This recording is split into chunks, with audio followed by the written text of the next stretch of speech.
Assalamualaikum warahmatullahi wabarakatuh. Bismillahirrahmanirrahim.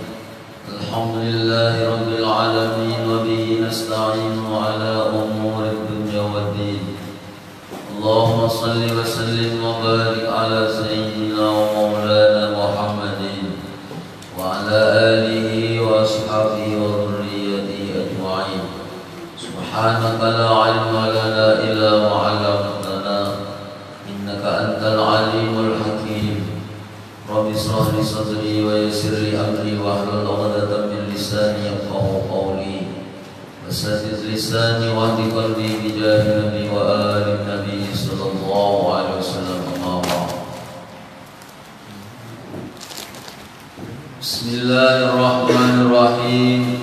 Qala al-musannif rahimahullahu ta'ala wa nafa'ana bihi wa bi jami'i ulubi wa bid dharain amin. Buka halaman 191 garis pertengahan.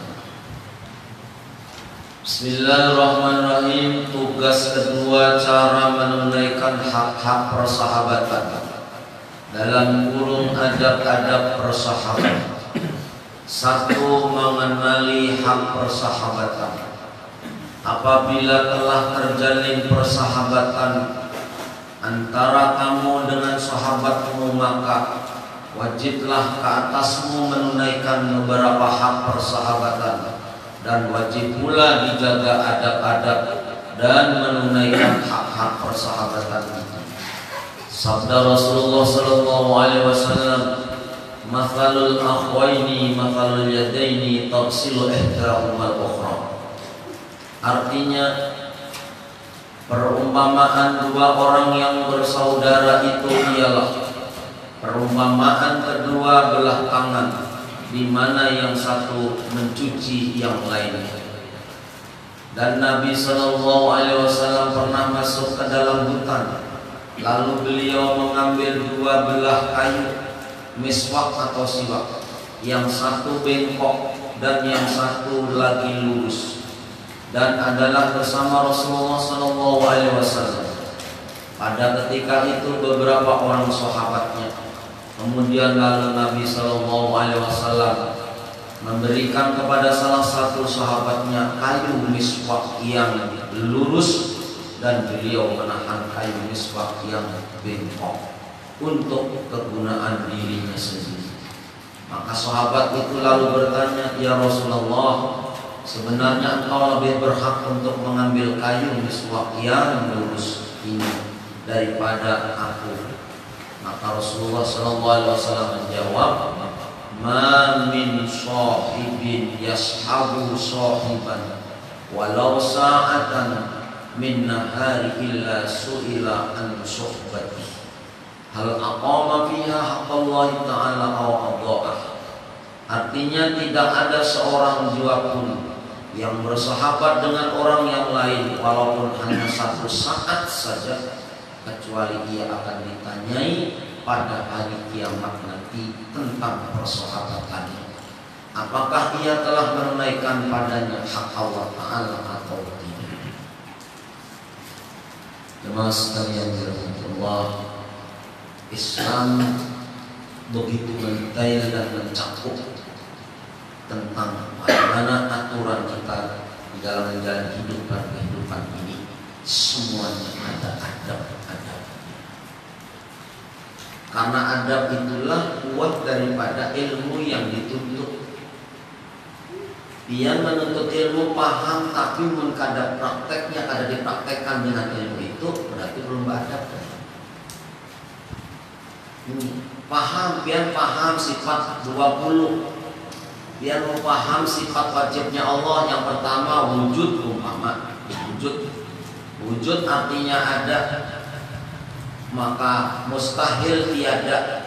Artinya akal kada menerima kalau Allah itu tidak ada.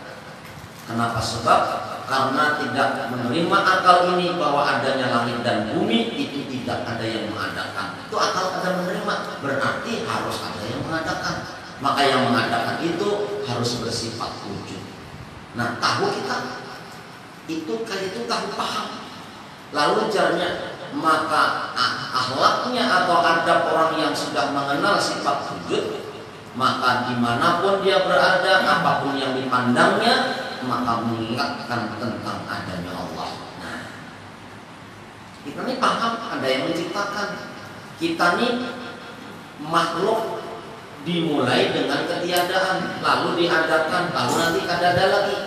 Berarti sesuatu yang dimulai dengan tiada dan diakhiri dengan tiada, berarti itu hakikatnya tidak ada. Sedangkan Allah adanya tidak dimulai dengan ketiadaan. Paham. Tapi ketika melihat sesuatu, kita tidak pernah mempraktekkan. Ada orang yang paham dengan sifat wujud adalah bila melihat sesuatu mengingatkan dirinya dengan adanya Allah. Itu adabnya dia. Maka pada malam hari ini ada orang bersahabat. Belum yakin yang berataan besi sahabat. Walaupun ada yang banyak, ada yang sedikit, ada yang dekat, ada yang biasa-biasa sedikit. Maka hak ini kewajiban. Pertama, mengenali hak persahabatan. Apabila terjalin persahabatan antara kita dengan kawan sahabat kita, maka wajiblah atasmu menunaikan beberapa hak persahabatan itu. Betul-betul dasar persahabat itu menyebabkan kita masuk ke dalam surganya Allah, menyebabkan kita dilindungi daripada Allah Ta'ala, dilindungi dari Allah daripada nanti guncangan hebatnya dasarnya waktu hari kiamat. Maka salah satu yang disampaikan oleh Rasulullah, sab'atun yudhilluhumullah la yawma la dhilla illa dhilluh. 7 golongan yang dilindungi oleh Allah pada saat nanti tidak ada perlindungan kecuali perlindungan Allah. Di antaranya adalah orang yang saling mengasihi dan mencintai, bersahabat karena Allah Subhanahu wa ta'ala. Yang isi kawan yang sudah berjanji sehidup semati atau berjanji sampai dunia sampai ke akhirat. Ayo, jangan cuma berjanji, hak sahabat kita kayak apa? Kewajiban kita. Nah, itu yang berat. Tapi bila betul-betul kawan kita memberikan hak kepada sahabat kita, kewajiban kita sebagai sahabat kayak apa? Itu yang dipilih oleh Allah daripada 7 orang mendapat perlindungan nanti di padang mahsyar. Tapi tidak semua orang mampu memberikan hak dan kewajibannya. Sampai-sampai ya Rasulullah, mislul akhwaini masalal yadaini tagsilu ihdahumal ukhra. Iya, perumpamaan orang bersaudara itu seperti 2 tangan di sini. Tangan yang satu membasuh tangan yang satunya. Sebetulnya Islam mengajarkan persahabatan. Bahkan sahabat ada 2 zaman Rasulullah, ada sahabat Muhajirin, ada sahabat Ansor. Itu dibaiat oleh Rasulullah. Sehingga sampai ke akhirat pun tetap sahabat. Nah, kita ini sering menganggap kalau sahabat-sahabat sekalian ya, tapi hak dan kewajiban kita aku sebagai sahabat. Rasulullah masuk ke dalam hutan, ada kayu siwak di situ, ada yang bengkok, ada yang lurus. Yang lurus dikasihkan sahabat, Rasulullah ambil yang bengkok. Sampai ditanya oleh sahabat, padahal sampean lebih berhak untuk yang lurus ya Rasulullah. Kenapa sampean ambil yang bengkok? Ya Rasulullah, ma min syahibin yasrabu syahiban walau sa'atan min nahar illa su'ila an suhbati hal aqama fiha haqqallahi ta'ala wa Allah. Tidaklah seseorang pun yang bersahabat dengan orang lainnya, walaupun hanya satu saat saja, sesaat ya, sejam lah, sesaat sebentar, kecuali ia akan ditanyai pada hari kiamat nanti tentang persahabatan. Apakah ia telah menunaikan adanya hak Allah Ta'ala? Itu ada juga. Itu mengenali kayak apa adanya. Kita Rasulullah sebagai contoh. Cuma kita kadang-kadang berat untuk memberikan yang terbaik untuk sahabat. Untuk kita apa yang baik? Kita ambil dulu yang baik. Hal yang baik itu kita pilihkan untuk sahabat-sahabat.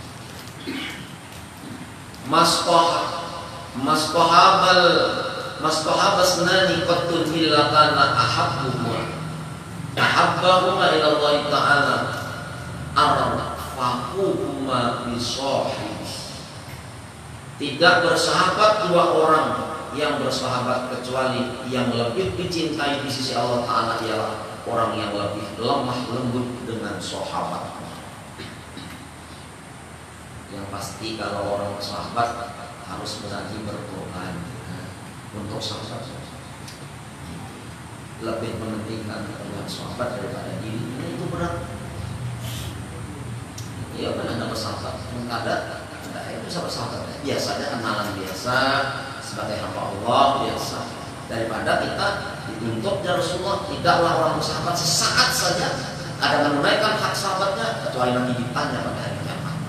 Ada sanggup juga sebagai teman biasa sama-sama Islam, merawat assalamualaikum, kau bantu kau sedekah, kalau sama baikat sahabat. Namun kita memang kadang tahu. Yang kedua, adab-adab bersahabat. Seorang sahabat mestilah menjaga adab-adab terhadap sahabat, yaitu bahwa dia satu, mengutamakan akan sahabat dengan harta bendanya. Ayo, melihat kawan merokok, kita sama-sama bisa merokok aja, sama kalah aja. Kan aku sudah merokok, tahan kan ada gitu. Hanya sahabat seandainya tuh, sedikit contoh aja, contoh rokok nih ya, bukan menyuruh berokok, contoh rokok. Dia mengutamakan sahabat dengan harta bendanya, luar biasa. Makanya Abu Bakar ini sudah dipadakan oleh Rasulullah. Abu Bakar masuk surga tanpa hisab. Apa perjuangan Abu Bakar? Habis harta bendanya sampai anak Sidin dihadiahkan kepada Rasulullah. Siti Aisyah. Ada harta benda lagi. Saya lebih senang kalau biar Abu Bakar, kalau istri saya itu menjadi, kalau anak saya menjadi istri Rasulullah. Saya lebih senang dan lebih mencintai Rasulullah kalau anak saya itu diambil istri oleh Rasulullah. Sudah hartanya sudah, sampai Rasulullah bertanya, apa yang kau tinggalkan untuk diri dan keluargamu wahai Abu Bakar, sedangkan hartamu sudah kau serahkan kepadaku untuk perjuanganku. Ujar Abu Bakar, hanya Allah dan Rasulnya yang ditinggalkan dan keluarga. Sanggup gitu. Nah, wajar sampai Rasulullah mengatakan Abu Bakar masuk surga Nabi Ghairi Isa. Satu sahabat yang luar biasa. Banyak pada sahabat Rasulullah itu 300-400an lebih. Sahabat Rasulullah yang menjadi santri Rasulullah. Yaitu bahwa satu, Presiden mengutamakan akan sahabatnya dengan harta benda. Jikalau ia tidak kuasa berbuat demikian, maka sekurang-kurangnya hendaklah ia memikirkan kepada sahabat-sahabat apa-apa yang lebih dari hajat dirinya. Artinya kalau kita sudah cukup saja, ada sahabat yang mengatakan kadang awal kayak pertama tadi, minimal kalau kita sudah cukup saja, karena ada membantu sahabat. Yang kedua, menolong sahabat dengan diri pada segala hajatnya dengan cara bersegera sebelum berkehendak sahabatnya bahwa ia minta tolong akan dia. Mengawal, melihat sudah sahabat kena perlu mana, kada usah menunggu sahabatnya meminta. Iya tadi, kada usah menunggu sahabat meminta, kayaknya perlu juga ini. Ambil aja ini. Yang namanya kadang-kadang sahabat hendak meminta lawan kita Sukman, malu, ya kan? Tapi kalau sahabat merasa kawan kayaknya perlu, ayo. Kayak itu juga sahabat yang kita perlu, ayo.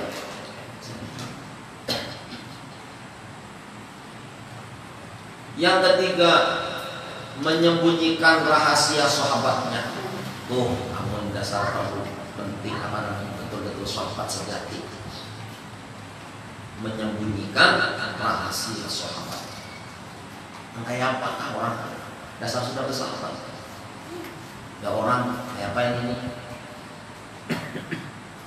Namun menurutku kata pamitan ditutupi sebaik mungkin. Jangan malah ditambahin aibnya. Dulu orang bersahabat kan, lain kan ada bersahabat. Orang bersahabat ditutupi, jangan malah diungkap. Mohon maaf lah, apa tertahan masalah itu. Biar berdusta tapi untuk menutupi aib. 4, menutupi keaiban sahabatnya. Tadi rahasia. Yang keempat, aib. Aib itu celah keburukan dalam diri manusia. Tutup juga itu. Sama kita sama muslim gitu suruh tutup. Yang kelima, berdiam daripada menyampaikan perkataan orang lain yang mencela sahabatnya. Berdiam daripada menyampaikan perkataan orang lain yang mencela sahabat. Kalau ada tuh nanti bersahabat orang mencela sahabat. Yang orang mencela lawan sahabat itu jangan disampaikan lawan sahabat kita. Itu jangan pada sampaikan, kasihan kawan, jangan salah kita. Pun kita menyampaikan tuh malah menambah beban dan menambah sakit hatinya. Biar aku jangan nyandang sampai tahun ini kasihan. Ini ada kesalahpahaman kita. Bagaimana kalau disampaikan bahaya enggak? Kita disuruh menyimpan celaan-celaan orang lain yang disampaikan kepada kita. Jangan disampaikan celaan itu kepada sahabat kita. Orang kan mencela sahabat kita melalui kita. Jangan disampaikan. Itu jahat benar bukan menyampaikan. Apalagi karena yang satu mencari muka. Yang tadi mulai ini bang ini. Akhirnya yang satu karena senang lawan sana. Luput sudah cara persahabatannya. Jadi kalau ada orang mencela sahabat kita yang kayaknya pedih bila didengar sahabat, cukup pian aja ya. Cukup kita aja yang mendengar, jangan sampai terdengar sahabat. Berat banget. Belum pernah mengalami. Ya, kita pernah dekat dengan seorang guru. Dulu datang umroh kisah. Lalu kisah ini ada salah satu jamaah ayatnya diri, ayatnya ini. Nah, lalu kisah satu guru misalkan ini, akhirnya salah paham kita, akhirnya mulai melakukan pasal. Nah itu kalau pada tahu cara sahabat. Jadi mau ada pandir dan kata baik yang ditujukan kepada sahabat tapi melalui kita, maka jangan disampaikan, menambah kesusahan sahabat. Jangan disampaikan. Ini orang bersahabat. Jadi yang diajarkan ini kalau kita bersahabat. Lalu yang keenam, banyak nih ada bersahabat. Yang keenam, menyampaikan segala perkataan orang lain yang memuji akan sahabatnya. Nah, kalau pujian sampaikan ya. Kalau pujian, ini darah tadi yang alhamdulillah yang kawan memberi ini kalau sampaikan. Tapi kalau celaan jangan. Yang ketujuh, mendengarkan dengan baik akan perkataan sahabatnya ketika ia bercakap-cakap. Ini lagi. Ada mungkinnya pepandir rasa hendak didengari oleh orang lain. Punya pepandir keiannya suka. Dengarin dulu pepandir kan. Tapi ketika sahabat pepandir ada mahirannya. Sampai kadang-kadang salaman kan mata melengos kemana-mana. Ada. Mungkinnya pepandir hendak didengari terus, tapi ketika kawan pepandir ada mahirannya. Nah ini yang luput. Maka jadinya adabnya mendengarkan dengan baik akan perkataan sahabat yang ketika ia berbicara. Itu orang semuanya. Kita ini pandir didengari itu senang. Dia tak usah menjawab apa-apa, dengari aja. Ada orang curhat karena musibah Allah ini. Betul curhat aja. Dia dengar setia aja. Ini sudah puas. Tak usah komentar apa-apa. Dengar, iyalah kasihan dia. Itu dia sudah senang banget. Mendengari. Ini kan orang kan mendengari. Kemudiannya pandir malah memaksakan diri untuk didengar orang lain. Berarti kadang punya adab ketika bersahabat. Apalagi di bawah pandir bidik HP, kecuali kita permisi. Maafnya membalas WA. Ini sudah bawa ini sudah itu berarti kadang punya adab dengan sahabat. Yang 8, meninggalkan berbantah dengan sahabatnya. Dengan sahabat.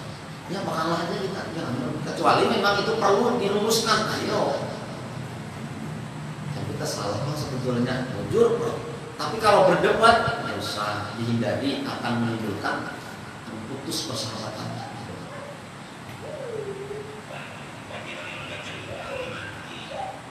Yang kesembilan, memanggil sahabatnya dengan nama yang terlebih disukainya, jangan asal. Ini tuh ketujuan dipanggil apa? Ketujuan dipanggil apa? Kawan apa senangnya dipanggil namanya asli lengkap. Ya atau ketujuannya panggil aja kakak dan namaku. Si dia ketujuh dipanggil kakak, panggil kakak. Panggil kakak yang kesukaannya, jangan malah panggilannya merendahkan, jangan.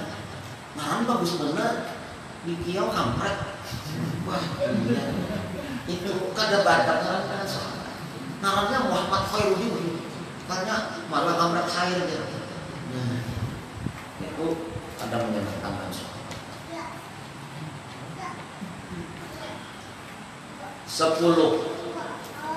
Memuji sahabatnya dengan apa yang ia ketahui daripada kebaikannya. Kalau memang betul ada sahabatnya dipuji, boleh aja.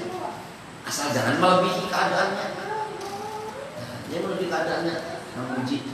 Ya ini dasar anak pasai kan baca Quran. Yang bagus saja itu. Tapi mau dasar ada pasai jangan dibandingkan. Biar pasai kan berdosa anggaran. Yang ke-11, berterima kasih kepada sahabatnya atas segala kebaikannya. Pasti jangan sampai kada berterima kasih kepada Rasul. Man lam yaskurin nas, lam yaskurin. Kalau orang itu kada bisa berterima kasih sama hamba Allah, apalagi sahabat, maka dia tidak termasuk orang yang pandai bersyukur kepada Allah. Tandanya orang pandai bersyukur kepada Allah, dia pandai bersyukur kepada hamba Allah, terutama kawan, terutama sahabat. Terima kasih benar tadi menolongi aku, mengantarkan aku. Terima kasihlah tadi membantu aku. Terima kasihlah telah menghitam kulit aku. Terima kasih, itu sampaikan. Walaupun sahabat tadi kadang mengharap rasa terima kasih, memang tulus, tapi tugas kita, memang tugas kita. Terima kasih, sangat dihargai. Dosa dan sahabatnya, kan dua laki bini, yuk, suami istrinya. Memang boleh saja suami menyuruh Ding, mau bang, kopi bang, itu kurang sopan tuh. Nah, kayak apa caranya, Ding? Tolong bang, tolongnya tuh, tolong bang, kopi. Nah, kata tolong tuh sangat menghargai orang manusia. Kayak itu juga sudah diulahkan kopi. Terima kasih ya, masya luar biasa ya. Kawan anaknya juga masih lah, ipalah, ibu banyak suka, memang harus kayak itu. Jangan perintah harus terima kasih kepada. Nah, itu termasuk pelajaran yang sangat penting.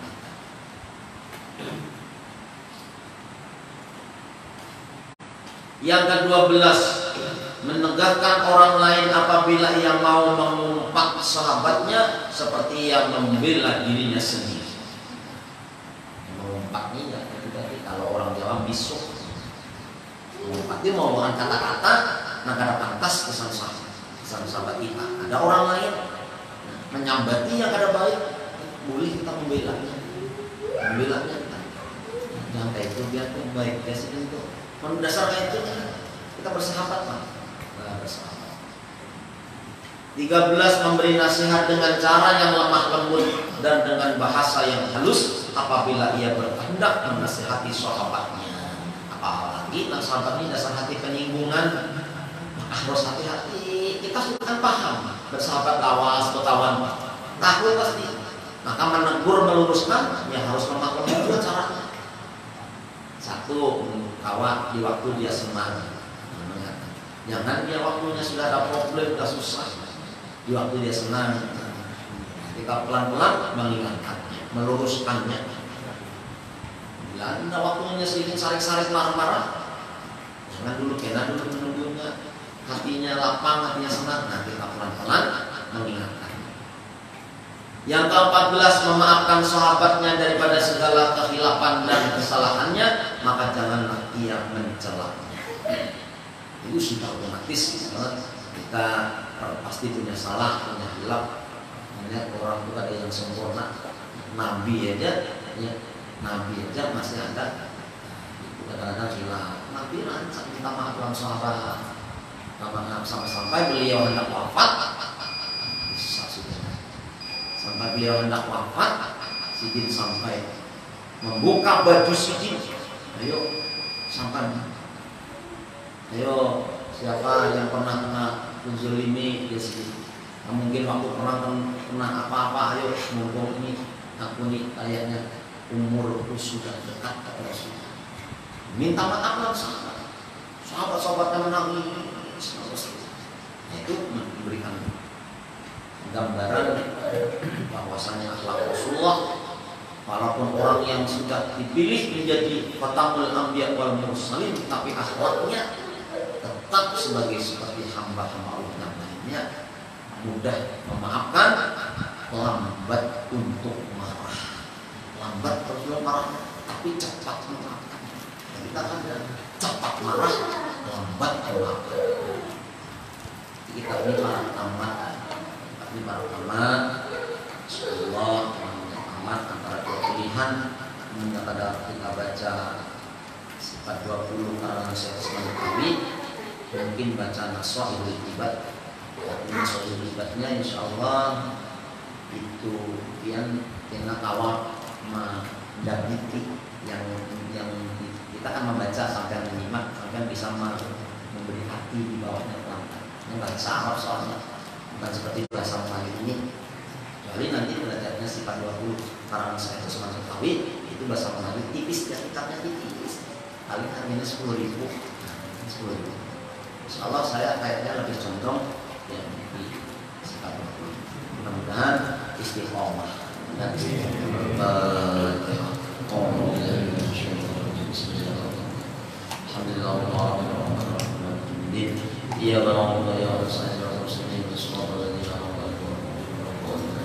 Amin amin ya Allah ya Rabbal alamin. Sallallahu alaihi wasallam.